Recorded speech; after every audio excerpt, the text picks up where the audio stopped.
What's up, guys? Raymond back again, coming to you from Classic Lanes in Rochester Hills, Michigan. I'm inside MRB Classic Pro Shop, where today we're going to try to figure out how to fill some holes in your bag by looking at the wall of bowling balls, putting numbers together, and figuring out what ball exactly will fit in your bag. Stay tuned.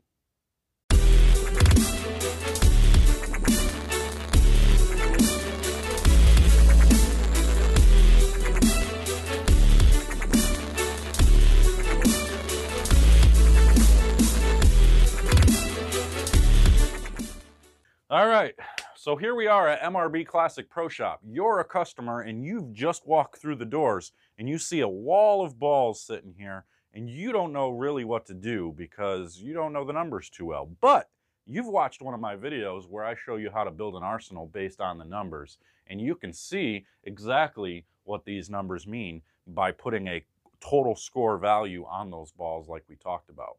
So all we're doing is we're taking the number of the core. So we got 250 and 052 here. If we take that, we subtract the two from each other, you get 198, and then we take the cover stock into consideration, whether it's a pearl, a hybrid, or a solid. If it's a pearl, you add 3 to that score. If it's a hybrid, you subtract 3 from that score. If it's a solid, you're going to subtract 6 from the score. So if I'm a brand new customer, we're playing pretend here. If I walk in and say I already have a high road pearl and a high road X in my bag, we got a high road pearl over here that is 257046, and we know those numbers because we can look exactly at this sheet that's right underneath the bowling ball. We take the 257, subtract 046, we get 211. Now we got to take into consideration the cover. We know this is a pearl because it says right on the sheet that this is a pearl cover stock. So now we need to add 3 to that number. That gives us 214. Okay, but now that gets us covered for the high 2 teens. Now what about the high road X? The high road X has got the exact same core, so you're basically using the same numbers. 257 minus 046 gives you that 211 again, but now this is a solid reactive cover, so we have to subtract 6 rather than adding 3 like we did there. So we've got a 9-point difference here, which gives this one a score of 205. So we've got 214 over here, 205. We've got 2 teen covered, we've got 2-0 covered. Now we need to fill that 190 range so we have a good range of bowling balls to be able to go step by step from one to the other. And if you really want to get into it, you can even go from 2 teen to filling the gap between 2 teen and 205 and trying to find something at like 210, which will give you something in between those two. So it depends on how many bowling balls you want to carry. Here we've got a Crux Prime over here at 250052, gives us a score of 198, and this is a solid reactive cover stock. So we're going to take and we're going to subtract 6 from 198, which gives us a score of 192. So that ball would fit in that 190 range that we're looking for. The other solid ball that I'm thinking would be this Futura here, which is 248053 at 15 pounds. That gives us a 195. And then we have to subtract 3 because it is a hybrid cover, which will give us another 192. So basically these two balls score out the same. Does that mean it's going to give you the same ball reaction? No, not necessarily. And for what I'm looking for, I'm going to want that strong benchmark piece, which I think both balls probably would fit. But I'm a fan of the Futura, so I'm going to go ahead. I'm going to drill this up. So let's go put some holes in this thing. We're going to throw the ball a few times, and you can take a look and see how it rolls for yourself.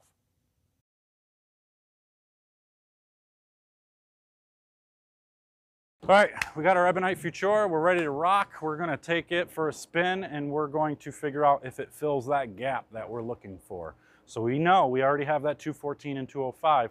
Now we got a 192, which we want it to be able to read the middle of the lane and give us that ball that we can play straighter with in the track area or even just a little left of it.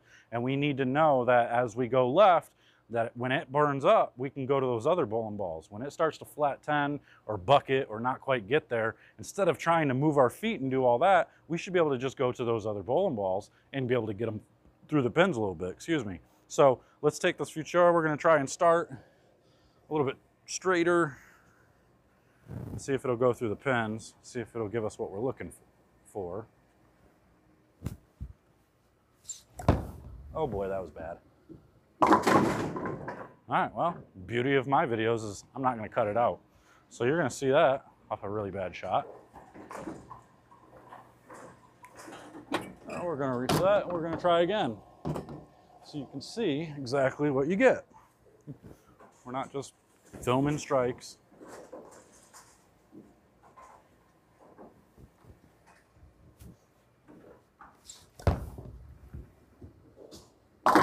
Yeah, so that blends really well, allows you to stay straighter. And then I'm gonna make a small move, a small adjustment off that to get it to go through the pins and strike. And then I'm gonna move way left so you can see, watch it bucket and do the things that, as it goes left, that this ball's not meant for. So go a few left here.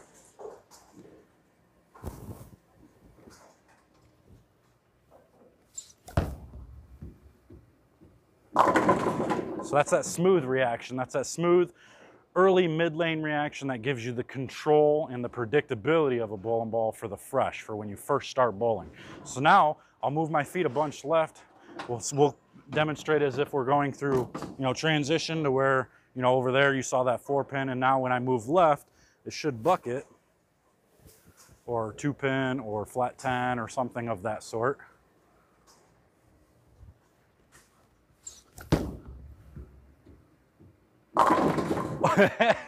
Or 5-pin. So you see it burn up, bleed its energy out. That's a perfect example, actually. That's exactly what I want to see, because I go too far left. I know that ball's using way too much energy up, because it's meant to be that strong ball for the fresh, for the beginning, to burn up and bleed the pattern out in the beginning of the blocks. So now we can see, we go with that. Obviously we can't get that ball to go through the pins from there.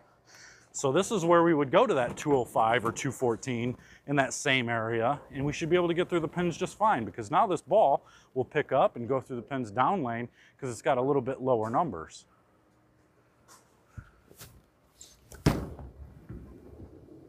Oh, that's not good.